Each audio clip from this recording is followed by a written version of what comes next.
السلام علیکم ورحمۃ اللہ وبرکاتہ۔ الحمد للہ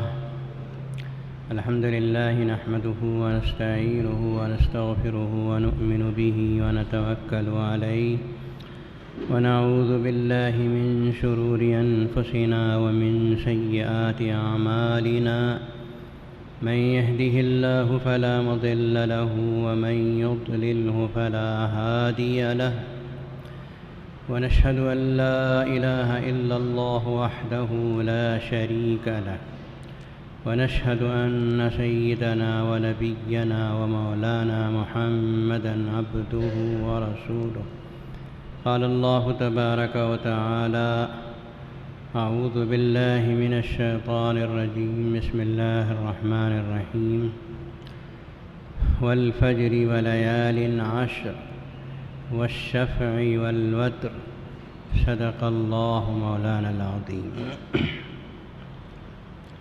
محترم حاضرین، جیسا کہ آپ حضرات جانتے ہیں کہ اسلامی سال کا آخری مہینہ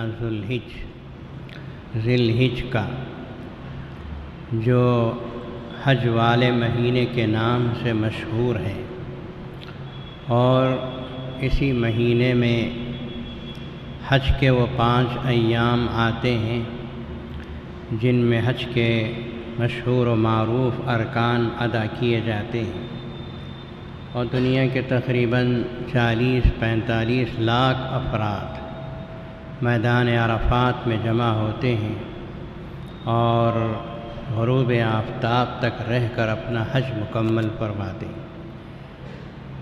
اسی وجہ سے اس مہینے کو ماہ ذی الحج کہا گیا کہ یہ مہینہ ہی حج کا مہینہ ہے۔ حج کے مہینے ہونے کے علاوہ اس مہینے کو یہ شرف حاصل ہے کہ یہ مہینہ حضرت ابراہیم علیہ السلام کا مہینہ بھی ہے، کہ اسی مہینے میں حضرت سیدنا ابراہیم خلیل اللہ علیہ السلام نے اپنے لخت جگر حضرت اسماعیل علیہ السلام کی قربانی دینی چاہی اور گلے پہ چھری پھیر دی تھی۔ وہ تو اللہ پاک کا کرم ہے کہ اللہ نے حضرت اسماعیل علیہ السلام کے بدلے میں آسمان سے دمبا بھیج دیا اور فرمایا کہ نہیں، ہمارا مقصد تو امتحان لینا تھا، آزمائش کرنا تھا۔ اس آزمائش میں تم دونوں باپ بیٹے کھرے اتر گئے، اب تمہارے بیٹے کو تم سنبھالو اور تمہارے بیٹے کے بدلے میں اس دمبے کو قربان کرو جو ہمارے فرشتے جبریل علیہ السلام جنت سے لے کر آئے ہیں۔ باپ بیٹے کی قربانی اتنی پسند آئی اللہ پاک کو کہ اللہ تبارک و تعالیٰ نے قیامت تک کے لیے اس سنت کو باقی رکھ دیا۔ جیسا کہ حدیث پاک میں ہے، نبی کریم صلی اللہ تعالیٰ علیہ وسلم سے حضرات صحابہ کرام رضوان اللہ تعالیٰ علیہ مجمعین میں سے کسی نے سوال کیا کہ یا رسول اللہ ما هذه الاضاحی، یہ جو قربانیاں ہم دیتے ہیں یہ کیا ہے؟ تو نبی پاک صلی اللہ علیہ وسلم نے جواب مرحمت فرمایا کہ سنت ابیکم ابراہیم، یہ تمہارے جد امجد حضرت ابراہیم علیہ السلام کی سنت اور یادگار ہے کہ ان کی قربانی اللہ نے ایسے پسند کی کہ قیامت تک کے لیے صاحب نصاب پر قربانی کو واجب ٹھہرا دیا۔ اور یہاں سے جو حجاج کرام تشریف لے جاتے ہیں، حج کی 3 قسموں میں سے تمتع کا حج کرنے والے اور اسی طرح قران کا حج کرنے والے۔ تمتع یعنی عمرہ اور حج الگ الگ احرام میں ادا کرنے والے، قران یعنی حج اور عمرہ دونوں کو ایک احرام میں ادا کرنے والے۔ ان دونوں قسم کے حاجیوں پر قربانی واجب ہے۔ ہمارے بہت سے بھائی پوچھتے بھی ہیں اور کچھ لوگ غلط سمجھ جاتے ہیں کہ جو حج کرنے کے لیے جاتے ہیں وہاں جو قربانی دیتے ہیں وہی کافی ہے، یہاں دینے کی ضرورت نہیں ہے۔ اچھی طرح سمجھ کر رکھیے، ایسا مسئلہ نہیں ہے۔ مسئلہ یہ ہے کہ آپ جو حج میں قربانی دیتے ہیں، مثلاً آپ کے والد حج کو گئے ہیں، آپ کے والدین حج کو گئے ہیں، وہاں جو وہ قربانی دیتے ہیں وہ اپنے حج کی واجب قربانی دیتے ہیں۔ ان کو یہاں جو صاحب نصاب ہونے کی وجہ سے قربانی واجب ہے، اس کو یہاں ذبح کرنا لازم ہے۔ یہاں وہ قربانی ذبح کی جائے گی جو واجب ہے، اور اس کو رشتہ داروں، غریبوں اور فقراء اور مساکین میں تقسیم کیا جائے گا، اور حج کی سعادت، تمتع یا قران کی سعادت نصیب ہونے کی وجہ سے جو قربانی واجب ہے وہ قربانی وہاں دینا لازم ہے، اور وہاں وہ گوشت تقسیم کیا جائے گا یا وہاں سے کسی غریبوں کو بھیجا جائے گا۔ دونوں صاحب نصاب اور حج کرنے والے کے لیے دونوں جگہ قربانی دینی لازم ہے۔ وہاں چونکہ قربانی دے رہے ہیں اس لیے یہاں ضروری نہیں، یہ صحیح نہیں ہے، غلط قسم کی بات ہے۔ تو میں عرض کر رہا تھا کہ یہ مہینہ حج والا مہینہ ہے۔ یہ مہینہ حضرت ابراہیم اور اسماعیل علیہم السلام کا مہینہ ہے۔ اس مہینے کی جو پہلی 10 دن ہیں، پہلے 10 ایام یا 10 راتیں ہیں، ان کی حدیث میں بڑی فضیلت ہے۔ خود نبی پاک صلی اللہ علیہ وسلم نے یہ آیتیں تلاوت کی جو شروع میں نے آپ کے سامنے تلاوت کی تھی کہ والفجر ولیال عشر، اللہ تبارک و تعالیٰ نے فجر کی قسم کھائی، اور ولیال عشر، اور 10 راتوں کی قسم کھائی۔ اور بھی کچھ چیزیں ہیں آگے آیت میں جن کی قسمیں کھا کر اللہ نے ایک بات ارشاد فرمائی کہ ان ربک لبالمرصاد، بے شک تمہارا پروردگار گھات لگائے ہوئے ہے کہ ہر انسان کیا عمل کر رہا ہے، اللہ کی نگہبانی میں ہے، اور قیامت کے دن اس کو اچھے برے کا بدلہ بھگتنا پڑے گا۔ یہ سمجھ جانا کہ میں اچھا کر رہا ہوں، برا کر رہا ہوں، میں جیسے چاہے کروں، جس طرح سے چاہے کروں، مجھے کوئی پوچھنے والا نہیں۔ اللہ نے کئی قسمیں کھا کر فرمایا ہے کہ ایسا نہ سمجھو، تمہاری ہر حرکت، تمہاری ہر سکونت میری آنکھوں کے، میری نظر میں، میرے علم میں ہے، اور میں پورا بدلہ دینے والا ہوں۔ اللہ ہماری اچھائیوں کو قبول فرمائے اور ہمارے گناہوں سے اور خطاؤں سے درگزر فرمائے۔ تو اللہ تعالیٰ نے فجر کی قسم کھائی۔ تفسیر میں لکھا ہے، علماء کرام لکھتے ہیں کہ فجر سے مراد ہر عام دنوں کی فجر کی نماز مراد ہے۔ فجر کی نماز پوری دنیا میں مساجد ہیں اور فجر کی نمازیں ادا کی جاتی ہیں۔ ان فجر کی نماز کی اللہ نے قسم کھائی۔ اللہ کی قدرت دیکھیے کہ صبح ہوتی ہے، اذانیں دی جاتی ہیں، کروڑوں مسجدوں میں اذانیں دی جاتی ہیں، اور پھر نمازیں امام کے پیچھے پڑھی جاتی ہیں۔ یہ قیامت تک کے لیے اس میں کسی قسم کا تخلف نہیں ہوگا۔ مسلمان کا شروع، مسلمان کے دن کا آغاز مؤذن کی اذان سے اور اس کی فجر کی نماز سے ہوتا ہے۔ اس لیے اللہ نے فجر کی نماز کی قسم کھائی۔ ایک تفسیر تو حضرت ابن عباس کی یہ ہے، اور دوسری تفسیر یہ ہے کہ اس میں فجر سے مراد محرم الحرام کی پہلی جو فجر کی نماز ہے، پہلی تاریخ کی، وہ مراد ہے۔ وہ اس لیے کہ محرم الحرام سے اسلامی سال کی ابتدا ہوتی ہے۔ سال کی ابتدا کا پہلا دن، اس کی پہلی نماز فجر کی اللہ نے قسم کھائی۔ یہ دوسری تفسیر ہے جو حضرت ابن عباس رضی اللہ عنہ اور ان کے شاگردوں سے مروی ہے۔ اور تیسری تفسیر یہ ہے کہ اس فجر سے مراد عید الاضحیٰ کے دن کی فجر کی نماز مراد ہے۔ یوم النحر قربانی کا دن، یعنی 10 ذی الحجہ کا دن، یہ دن کی فجر مراد ہے۔ اس کی خصوصیت کیا ہے؟ اللہ کرے میں آپ کو سمجھا سکوں، غور سے سمجھیے کہ 10 ذی الحجہ کا جو ہے یوم النحر کی جو صبح ہے وہ خاص قسم کی صبح ہے۔ اس کا سبب یہ ہے کہ وہ جو رات گزرتی ہے وہ 10 تاریخ کی رات نہیں ہے بلکہ 9 تاریخ کی رات ہے۔ اسلام میں پہلے رات آتی ہے، بعد میں دن آتا ہے۔ مثلا اب شام ہوگی تو شروع جو مغرب آتی ہے وہ آئندہ ہفتے کے دن کی، کل جو ہفتہ آ رہا ہے اس کی رات ہے، تو پہلے رات آئی بعد میں دن آیا۔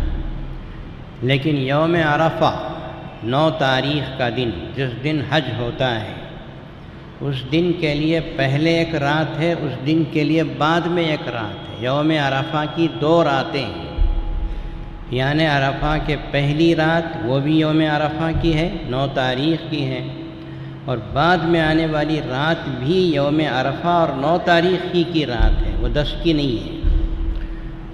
علماء نے لکھا، مفسرین کرام نے تحریر فرمایا ہے، اسی وجہ سے وہ رات چونکہ یوم عرفہ ہی کی رات ہے، اسی وجہ سے اگر کوئی مسلمان 9 تاریخ کو زوال سے غروب تک میدان عرفات میں پہنچ نہیں پایا، سفر کی وجہ سے نہیں پہنچا، بھیڑ کی وجہ سے نہیں پہنچا، پہنچتے پہنچتے مغرب ہو گئی، چلو عشاء ہو گئی، اب اس کا حج ہوگا نہیں ہوگا؟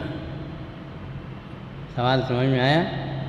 عرفات کے میدان کو زوال تک پہنچنا تھا، سفر، بھیڑ اور کوئی موانع، کوئی رکاوٹیں آ گئیں، مغرب کی نماز آ گئی، جہاں سے عرفات سے نکلنے کا وقت آ گیا، پہنچا مغرب کو یا عشاء کو پہنچا۔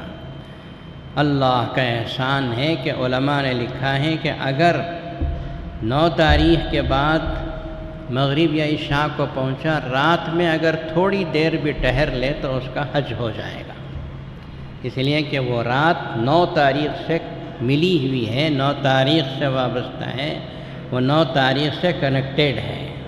سمجھ میں آیا؟ تو وہ رات 10 کی رات نہیں ہے، 9 کی رات ہے۔ یہ اللہ تعالیٰ نے حجاج کرام کی سہولت کے لیے گویا کر دیا ہے کہ آگے چل کر پتہ نہیں کیسے کیسے بھیڑ ہوگی۔ چنانچہ ہم نے بہت سے لوگوں کو دیکھا ہے، بھئی عرفات میں کب پہنچے؟ عصر کو پہنچے۔ عرفات میں کب پہنچے؟ ہم لوگ 5:30 بجے پہنچے، بھیڑ کی وجہ سے اور کوئی رکاوٹ، ڈرائیور کو راستہ معلوم نہیں، بہت تجربہ ہم نے کیا ہے اس کا۔ آپ بہرحال مغرب تک بھی پہنچ گئے تو آپ کا حج ہو جائے گا، مغرب کو بھی نہیں پہنچے، عشاء کو پہنچے تو رات میں تھوڑی دیر وہاں عرفات میں ٹھہر کر اللہ سے رو لو، گڑ گڑا لو، تمہارا حج ہو جائے گا۔ اگر وہ رات بھی گزر گئی، آپ عرفات کو نہیں پہنچے تو پھر دوسرے سال حج کرنا پڑے گا، حج نہیں ہوگا۔ تو وہ رات جو ہے 9 تاریخ کی رات ہے، وہ فجر کی نماز جو آئے گی، وہ فجر کی نماز 10 تاریخ کی فجر کی نماز خاص اہم نماز ہے کہ وہ اس رات کی نہیں ہے بلکہ وہ دن ہی کی نماز ہے۔ اس وجہ سے اللہ تعالیٰ نے اس خصوصیت کی بنا پر والفجر قسم کھائی، 10 تاریخ کی فجر کی نماز کی قسم۔ پھر آگے فرمایا ولیال عشر، 10 راتوں کی قسم۔ اس میں تو کوئی شک و شبہ نہیں، نبی پاک صلی اللہ علیہ وسلم نے اس آیت کو تلاوت کیا، ولیال عشر، 10 راتوں کی قسم۔ اس سے مراد ذی الحجہ کی پہلی تاریخ سے لے کر 10 تاریخ تک کے یہ 10 ایام مراد ہیں۔ یہ 10 ایام رمضان المبارک کو چھوڑ کر اس پورے سال کے ایام میں بڑی فضیلت رکھتے ہیں۔ نبی پاک صلی اللہ علیہ وسلم نے ارشاد فرمایا کہ ما من ایام احب الی اللہ العمل الصالح فیہا من هذه الایام العشر او کما قال علیہ الصلاۃ والسلام۔ اللہ تبارک و تعالی نے عمل صالح کرنے کے لیے جو دن رات دیے ہیں، ان سب میں سب سے زیادہ فضیلت والے جو ایام اور راتیں ہیں وہ یہی ہیں، یعنی ذی الحجہ کی پہلی سے لے کر 10 تاریخ تک۔ عمل صالح اس میں بہت مقبول ہے، بہت پسندیدہ ہے اللہ کے نزدیک۔ کتنا پسندیدہ ہے؟ نبی پاک صلی اللہ علیہ وسلم نے ایک اور حدیث میں فرمایا کہ ایک روزہ رکھو گے تو 1 سال کے روزے کا ثواب ہے۔ ذی الحجہ کی پہلی تاریخ، دوسری تاریخ، آج تو دوسری تاریخ ہوگی۔ ایک دن کا روزہ ذی الحجہ کے پہلی سے 10 تاریخ تک، 10 کو تو روزہ حرام ہے، 9 تاریخ تک سمجھیے، یہاں تک روزے رکھنا ایک دن کا روزہ 1 سال کے روزے کے برابر ہے۔ اور رات میں جگنا، عبادت کرنا، نوافل پڑھنا، قرآن پاک کی تلاوت، نبی کریم صلی اللہ علیہ وسلم پر درود وغیرہ پڑھنا، یہ شب قدر کی عبادت حق کا جو ثواب اور اجر ہے اتنا اللہ تبارک و تعالیٰ مرحمت فرماتے ہیں۔ یہ امت مسلمہ کی چھوٹی چھوٹی عمروں کی وجہ سے اللہ نے دن مرحمت فرمائے ہیں کہ اپنی زندگیاں بنانا چاہو تو بنا لو، سنوار لو، کہ تھوڑا سا وقت ہے لیکن عبادت کا ثواب بہت زیادہ ہے۔ ایک روزہ رکھ لیا، سال بھر کے روزے کا ثواب مل گیا۔ ایک رات بیٹھ کر تھوڑا بہت عبادت کر لی، اللہ جس درجے کا خلوص ہوگا اس درجے کا اجر و ثواب دے دیں گے۔ تو یہاں مقدار نہیں دیکھی جاتی، امت مسلمہ کے اعمال میں کیفیت دیکھی جاتی ہے کہ یہ کتنے خلوص سے عمل کرتا ہے اور کتنے اللہ کو راضی کرنے کا جذبہ کس حد تک ہے، وہ اللہ تبارک و تعالی نظر فرماتے ہیں اور پھر بندہ مومن کو اسی مناسبت سے عطا کیا جاتا ہے۔ تو یہ 10 دن بڑی فضیلت کے دن ہیں۔ نبی پاک صلی اللہ علیہ وسلم نے فرمایا کہ وَلَيَالٍ عَشْرٍ، 10 راتوں کی جو قسم کھائی ہے وہ 10 راتیں ہی نہیں، 10 راتیں دن کے ساتھ، پہلی ذی الحجہ سے لے کر 10 تاریخ تک۔ لیکن 10 تاریخ چونکہ یوم النحر ہے، عید کا دن ہے، اسلام میں آپ جانتے ہیں کہ عید کا دن اللہ کی طرف سے ضیافت عامہ کا دن ہے، اس دن روزہ رکھنا حرام قرار دیا گیا۔ کھاؤ پیو اور کھلاؤ، تم بھی کھاؤ قربانیوں کا گوشت اور غریبوں اور مسکینوں اور رشتہ داروں کو کھلاؤ، اس دن روزہ تو نہیں ہے لیکن باقی اعمال ہیں، آپ عید کی نماز پڑھتے ہیں، قربانی دیتے ہیں۔ خصوصیت کے ساتھ 10 تاریخ کو قربانیوں کا جو عمل ہے اس کی بڑی فضیلت ہے۔ پھر 1 تاریخ سے لے کر 9 تاریخ تک آپ کوئی بھی دن روزہ رکھ لیں یا کوئی بھی رات تھوڑی بہت عبادت کر لیں، یا کم از کم عشاء کی نماز کو پڑھنے کے بعد کھا پی کے سو گئے اور آخر شب میں تہجد کی نماز اٹھ کر پڑھ لی تو کافی ہے، اللہ تبارک و تعالیٰ اپنے فضل و کرم سے بہت کچھ عطا فرما دیں گے۔ یوم عرفہ جو 9 تاریخ کا دن ہے، یعنی کل اگر عید الاضحیٰ ہے تو آج کا دن، 10 تاریخ کو عید ہوتی ہے، 9 تاریخ کو ہم یوم عرفہ، ہمارے لیے تو یوم عرفہ نہیں ہے، جو لوگ عرفات میں پہنچے ان کے لیے یوم عرفہ ہے۔ یوم عرفہ اس لیے کہتے ہیں کہ وہ دن عرفے کا دن ہے اور ہر مسلمان سے تعلق رکھنے والا کوئی نہ کوئی شخص تو عرفات میں پہنچا ہوگا، رشتہ داری نہ صحیح، لا الہ الا اللہ محمد الرسول اللہ کا رشتہ تو ہے، تو مسلمان وہاں 30 لاکھ 40 لاکھ پہنچے ہوئے ہیں۔ ہم یہ کہہ سکتے ہیں کہ ہمارے بھی افراد وہاں پہنچے ہوئے ہیں کہ ہمارے بھائی پہنچے ہیں، اور کوئی بھی حاجی دعا کرتا ہے تو جمیع مسلمانان عالم کے لیے دعا کرتا ہے۔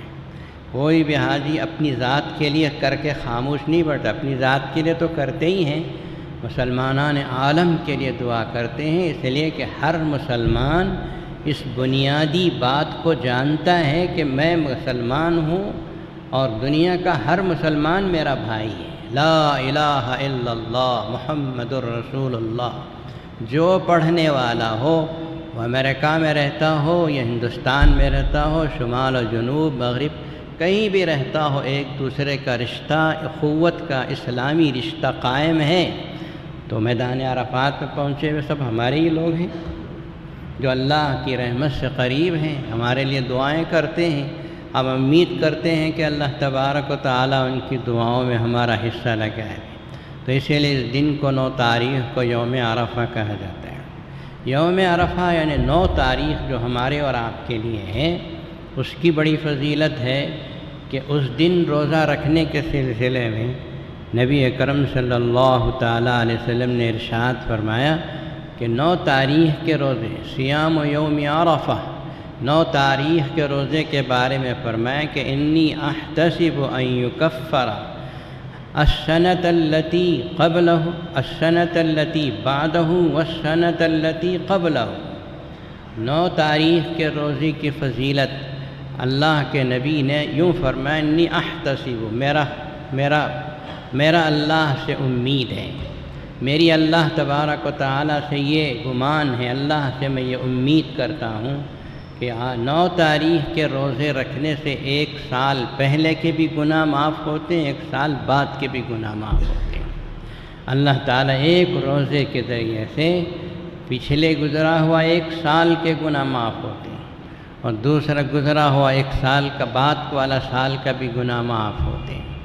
البتہ اس میں یہ تشریح تو علماء نے لکھی ہے کہ یہاں جو گناہوں کے کفارے والی بات ہے وہ وہی ہے کہ جو گناہ صغیرہ چھوٹے گناہ ہوتے ہیں وہ اللہ تبارک و تعالیٰ معاف فرما دیتے ہیں، لیکن اگر بڑے بڑے گناہ ہوں، جیسے کوئی جوا کھیلتا ہو یا کوئی زنا کرتا ہو، کوئی باٹل مارتا ہو، ایسے اگر بڑے بڑے گناہ ہوں جنہیں گناہ کبیرہ کی فہرست میں شمار کیا جاتا ہے، یا کسی نے غیبت کرتی، کسی نے جھوٹ بولا، کسی نے ڈنڈی ماری، ایسے گناہ معاف نہیں ہوتے اس طرح کے روزوں سے۔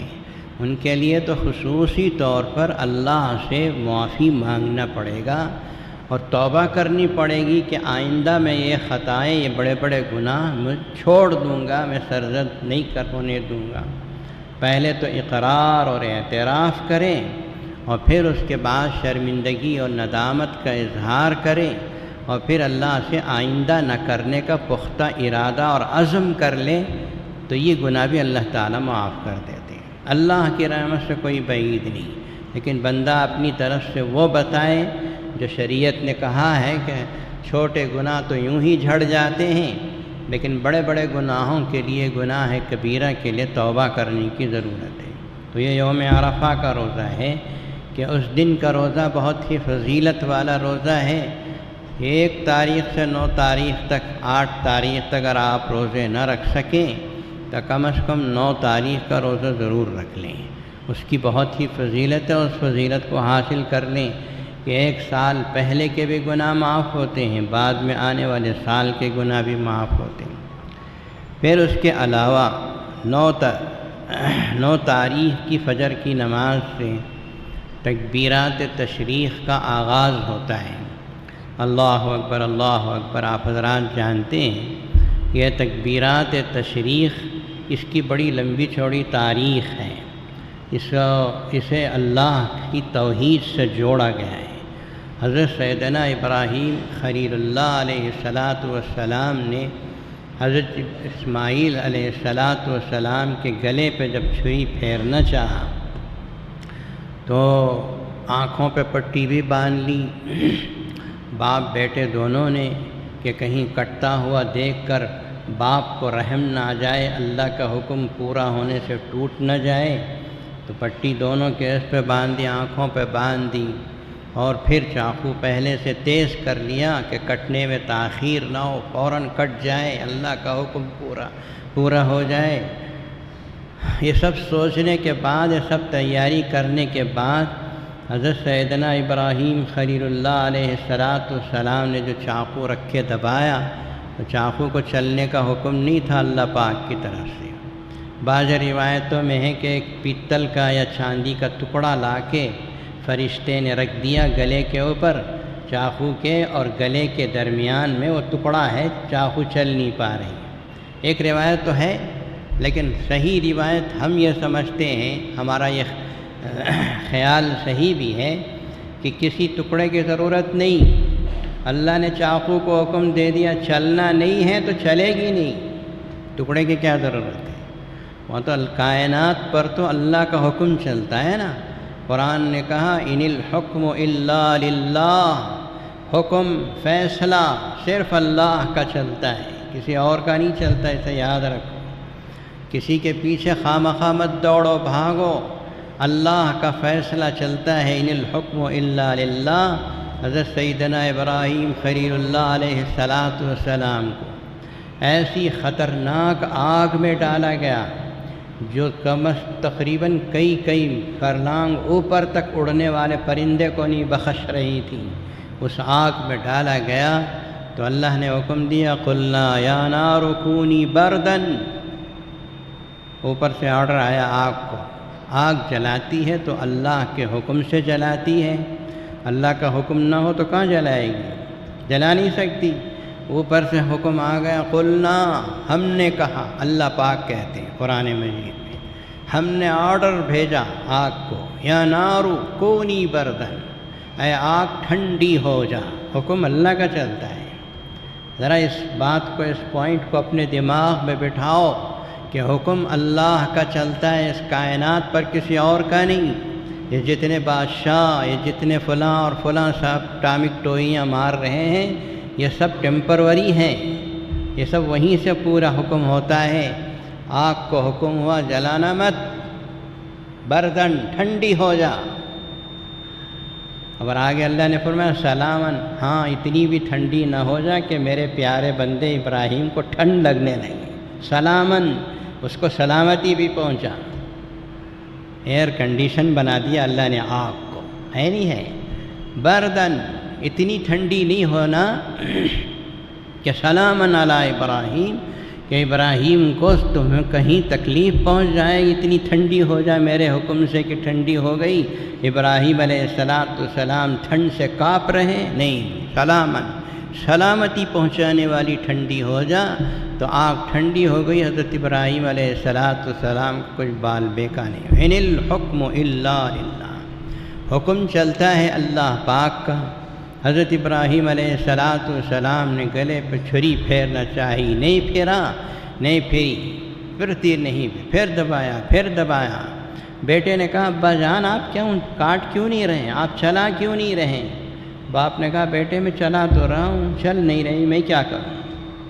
پھر جبریل علیہ السلام آئے، دمبا دیا اور کہا کہ آپ کے بیٹے کو اللہ نے آزمائش میں مبتلا کیا تھا، آپ پورے اتر گئے، امتحان میں آپ کو 100 کو 100 نمبر مل گئے، آپ پوری طرح کامیاب ہو گئے۔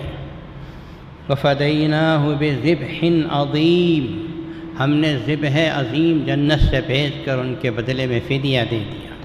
اور جیسے ہی حضرت ابراہیم علیہ السلام نے دمبے کو دیکھا، ان کی زبان سے نکلا اللہ اکبر، اللہ اکبر، اللہ بہت بڑے ہیں، اللہ بہت بڑے۔ حضرت اسماعیل علیہ السلام نے فرمایا لا الہ الا اللہ اللہ اکبر۔ اب فرشتے تھے وہاں ہزاروں، انہوں نے بقیہ جملہ پورا کر دیا، لا الہ الا اللہ اللہ اکبر وللہ الحمد۔ یہ جملے جو ابراہیم و اسماعیل علیہ السلام اور پھر حضرت جبریل اور ان کے فرشتوں کی زبانوں سے نکلے ہوئے تھے، آج مسلمانوں کی زبانوں سے 9 تاریخ سے 13 تاریخ کی عصر کی نماز تک 5 دن، یہ حج کے ایام کے 5 دن نکلوائے جا رہے ہیں کہ اللہ کی بڑائی بیان کرو، اور اپنے دلوں میں اللہ کی بڑائی اتنی بٹھاؤ اتنی تو خیر مشکل ہے جتنی ابراہیم علیہ السلام نے بٹھائی، تھوڑی تو بٹھاؤ، پڑھتے رہو اللہ اکبر اللہ اکبر، شاید تمہارے دل میں اللہ کی عظمت آ جائے، تمہارے دل میں اللہ کی وحدانیت کا اثر آ جائے۔ ابراہیم علیہ السلام موحد اعظم کہے جاتے ہیں، توحید کا سبق انہوں نے دنیا کو صحیح طریقے پہ دیا۔ بھئی ہم بھی کہتے ہیں اللہ ایک ہے، اللہ ایک ہے، اللہ ایک ہے، کون نہیں مانتا، سبھی تو کہتے ہیں۔ اگر آپ مسلمان ہیں، آپ کو پوچھیں اللہ 2 ہیں تو آپ کہیں گے نہیں بالکل نہیں، ماشاءاللہ الحمدللہ۔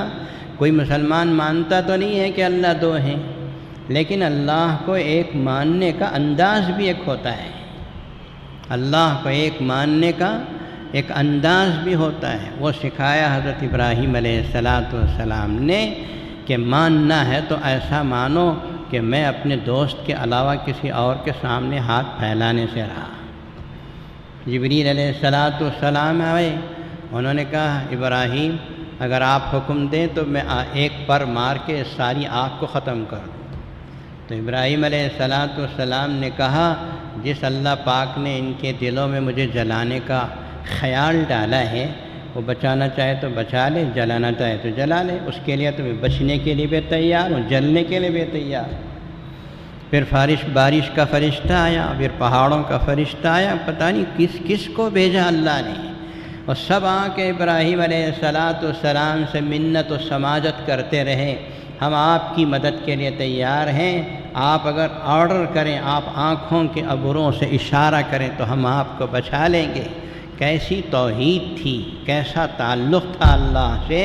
انہوں نے کہا نہیں، مجھے کسی کی مدد کی ضرورت نہیں، میرا ایک اللہ میرے لیے کافی ہے، وہ بچانا چاہے تو میں بچ کر نکل جاؤں گا، اور اگر وہ جلانا چاہے تو مجھے جلا لے، اسی میں اس کی خوشی جلنے میں ہے تو میری بھی خوشی جلنے میں ہے۔ یہ رضا بالقدر، اللہ کی مرضی پہ راضی رہنا، اللہ کی مرضی پہ راضی رہنا، ہو جانا، یہ بہت بڑی دولت ہے۔ ہم مسلمان اس دولت سے بہت دور ہیں۔ توحید کا سبق اسے کہتے ہیں۔ قیامت کے دن اللہ تعالیٰ محشر میں یوں کہہ دیں کہ بندہ دو عالم سے خفا میرے لیے ہے، پوری دنیا ایک طرف، میرا اللہ ایک طرف، پوری دنیا ناراض ہو گئی، مجھے کوئی پرواہ نہیں، میرا ایک اللہ خوش رہے تو کافی ہے۔ پوری دنیا ناراض ہو جائے کوئی حرج نہیں، اور بھائی جورو ہماری بیوی ناراض ہو جائے گی، جورو نہیں مانتی ہے، اس وجہ سے شادیوں میں غلط کام کر بیٹھتے ہیں یا دوسرے کاموں میں غلط کام کرتے ہیں کہ بیوی کا کہنا ہے، گھر میں عورتیں نہیں مانتی، گھر میں خواتین نہیں مانتی، جاؤ خواتین کے ساتھ پیچھے جہنم میں، یا بیوی کے ساتھ جہنم میں جاؤ۔ اللہ کو خوش کرو، اللہ کو، بیوی کو خوش کرنا نہیں ہے، اپنے خاندان اور عشیرت کو خوش کرنا نہیں ہے، اللہ کو خوش کرنا ہے۔ یہی سبق دیا حضرت ابراہیم خلیل اللہ علیہ السلام نے کہ 9 تاریخ کی فجر سے لے کر 13 تاریخ کی عصر تک تکبیرات تشریق کم از کم 1 مرتبہ پڑھنا چاہیے، نہیں تو 3 مرتبہ۔ ہماری مسجد میں تو معمول ہے کہ 3 مرتبہ پڑھتے ہیں، زور سے بلند آواز سے پڑھنا، یہ بلند آواز سے پڑھنا ہی چاہیے۔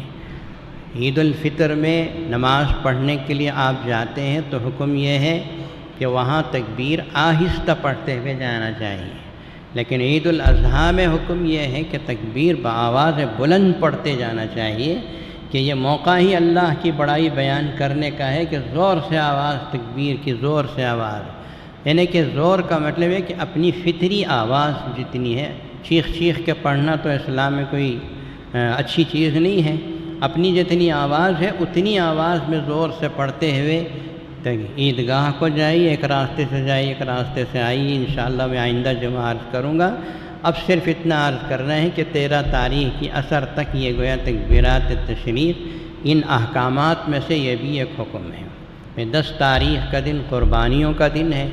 اللہ تبارک و تعالیٰ آپ حضرات میں سے جتنے لوگوں کو صاحب نصاب بنایا ہے، کوشش کیجئے کہ قربانی دیں۔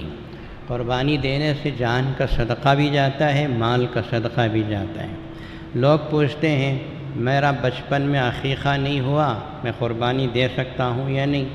بھئی اچھی طرح سمجھ کے رکھو، عقیقہ سنت ہے، عقیقہ جو ہے سنت ہے، اللہ کے رسول نے اسے واجب نہیں قرار دیا۔ اگر واجب قرار دے دیتے تو غریب کیا کرتا؟ غریب کی اولاد ہو گئی، مجھ جیسے غریب کے بچہ ہو گیا تو کیا کرے گا؟ قربانی دینا واجب ہے تو قرض لے کے دے گا، اسلام ایسی تکلیف نہیں دیتا۔ آپ اگر صاحب ثروت ہیں تو عقیقہ کیجئے، 1 بکرا کاٹیے لڑکی کے لیے، 2 بکرے کاٹیے لڑکے کے لیے، تو عقیقہ کر سکتے ہیں، مسنون ہے، سنت ہے، بہتر ہے۔ اولاد کی طرف سے بچے جو پیدا ہوتے ہیں ان کی جان کا صدقہ ہوتا ہے، بہت ہی اچھا ہے۔ لیکن اگر اللہ نے آپ کو نوازا نہیں ہے تو کوئی پریشانی کی بات نہیں ہے۔ قربانی اگر صاحب نصاب ہے، بچپن میں غریب تھا، بعد میں اللہ نے دولت دے دی، مال دے دیا، تو قربانی واجب ہو گئی، تو اب عقیقہ ہوا نہیں ہوا وہ سوچنے کی ضرورت نہیں۔ قربانی دو، قربانی واجب ہے تو قربانی ادا کرو، عقیقہ ہوا ہو نہ ہوا ہو۔ اگر اس وقت آپ صاحب دولت و صاحب نصاب ہیں تو آپ کو قربانی دینی پڑے گی، عقیقے کو پلٹ کر دیکھنے کی ضرورت نہیں ہے۔ یہ مسئلہ تو صاف ہو گیا۔ صاحب نصاب قربانی دیں۔ اخیر میں یہ کہنا چاہوں گا، اس سے پہلے بھی میں نے آپ سے کہا ہے کہ کوشش کریں کہ آپ اپنی قربانیوں کے چمڑوں کو جامع مسجد کو پہنچا کر رسید حاصل کر لیں۔ ہم نے بارہا آپ سے کہا ہے کہ ہمارے یہاں شعبہ عربی قائم ہے، چلتا ہے، جس میں 100 سے زیادہ بچے قرآن پاک پڑھتے ہیں اور تفسیر اور حدیث کا درس لیتے ہیں۔ ان میں ہم قربانی کے چمڑوں کو استعمال کرتے ہیں۔ پھر یہاں سے جو ریسیڈنشل اسکول بنی کبہ میں ہے، وہاں ہمارے پاس بہت سے بچے ایسے ہیں جو غریب ہیں، ان پہ بھی ہم خرچ کرتے ہیں، چاول وغیرہ خرید کے اس میں ہم خرچ کرتے ہیں۔ تو آپ سے گزارش ہے کہ قربانی کے 4 بکرے کاٹیں تو 2 بکرے جامع مسجدوں میں کم از کم 1 بکرا تو پہنچاؤ۔ اگر آپ پہنچا نہیں سکتے ہیں تو ایسا کیجئے کہ ہمارے فون نمبر ہم شائع کریں گے، ان نمبروں کو فون کریں، ہماری مسجد کی گاڑی ہے، اسے بھیج کے ہم وصول کر لیں گے، آپ کو رسید پہنچا دیں گے۔ اس کا ضرور خیال رکھیے۔ ہمیشہ جامع العلوم یہاں کے طلباء اور یہاں کے جو بھی پڑھنے والے بچے ہیں وہ سب سے زیادہ مستحق ہیں اس بات کے کہ آپ اپنی قربانیوں کے چمڑوں میں سے کچھ نہ کچھ حصہ ان کو دیں۔ ایسے اداروں کو چمڑے نہ دیں جو ادارے کمپاؤنڈ وال بنانے میں خرچ کرتے ہوں، اساتذہ کی تنخواہوں میں دیتے ہوں۔ قربانی کے چمڑوں کا ایک خاص مصرف ہے، جیسے گوشت، قربانی کے 3 حصے کرنا، ایک حصہ اپنے لیے رکھ کے کھا جاؤ، ایک حصہ رشتہ داروں کو دو وہ کھا جائیں، اور ایک حصہ غریبوں اور مسکینوں کو دو وہ کھا جائیں۔ پھر جو باقی چمڑا بچتا ہے یا اس بکرے کا سر ہے، پائے ہے، اسے کیا بیچیں گے؟ نہیں بیچ سکتے، اسے بھی کسی کو دینا ہے۔ ایسے ہی چمڑا بھی یہ بھی کسی کو دینا ہے، لیکن کسی کو دینا، کسی ایک فرد مسلمان کو دے دو وہ چلتا ہے۔ ایسے ادارے کو آپ دیتے ہیں جو ادارہ اسے جمع کر کے پیسہ بینک میں رکھتا ہے، سود کماتا ہے، یا ان پیسوں کو تنخواہوں میں استعمال کرتا ہو، شرعاً درست نہیں ہے۔ اسے اچھی طرح سمجھ کے رکھیے۔ مدارس عربیہ کو چمڑا دینا یہی صحیح شکل ہے۔ وہ لوگ جانتے ہیں، اسے لے کے چاول خریدتے ہیں اور اپنے بچوں کے لیے کھلانے پلانے میں استعمال کرتے ہیں، صحیح مصرف ہے۔ ایسا ادارہ جس میں کوئی طلبہ نہیں، وہ اپنے بلڈنگوں میں استعمال کرتے ہیں، تو گویا آپ نے اپنی قربانی کا تھوڑا سا گوشت فروخت کر دینے کے برابر ہے، جو اسلام میں جائز ہے۔ کاٹو، کھاؤ، دوسروں کو کھلاؤ، یہی تو حکم ہے قربانی کا۔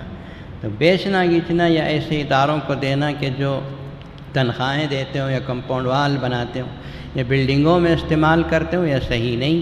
جامع مسجد میں ماشاءاللہ 3,500 بچے اس وقت تعلیم حاصل کرتے ہیں، وہ ہمارے آپ کے چمڑوں کے زیادہ مستحق ہیں، مگر ہم یہ نہیں کہتے کہ پورے ہمیں دیں، کچھ حصہ ضرور لا کے پہنچائیں۔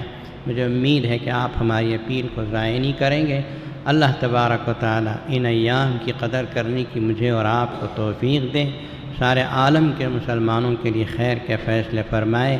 حجاج کرام جو حج کو تشریف لے گئے ہیں، پہنچ رہے ہیں، اور بھی تھوڑے تھوڑے پہنچنے باقی ہیں، اللہ تبارک و تعالی ان کے حج کو قبول فرما لے، ارکان حج کو صحیح ادا کرنے کی توفیق دے۔ اللہ کسی نہ کسی کے ذریعے سے تو حج قبول کر ہی لیتے۔ مالک ابن دینار نے رحمۃ اللہ علیہ نے خواب دیکھا ایک مرتبہ مینا میں کہ 2 فرشتے آپس میں بات کر رہے تھے۔ ایک فرشتہ کہہ رہا تھا کہ کتنے حاجی ہیں اس سال؟ کا 6 لاکھ حاجی۔ مالک بن دینار کا زمانہ، آج تو نہیں نا ویسا، 6 لاکھ حاجی۔ تو دوسرے فرشتے نے پوچھا کہ ان 6 لاکھ میں کتنے آدمیوں کا حج قبول ہوا؟ کہا صرف 6 آدمی کا حج قبول ہوا۔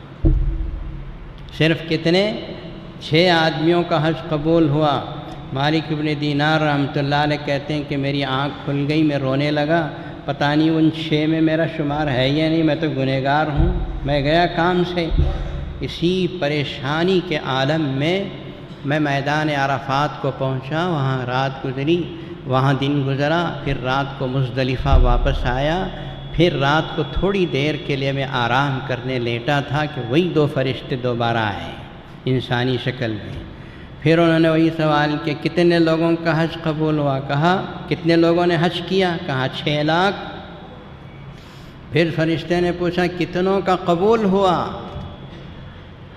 دوسرے فرشتے نے کہا قبول تو 6 کا ہوا تھا، لیکن 6 کی بدلے اور برکت میں اللہ نے 6 لاکھ قبول کر لیا۔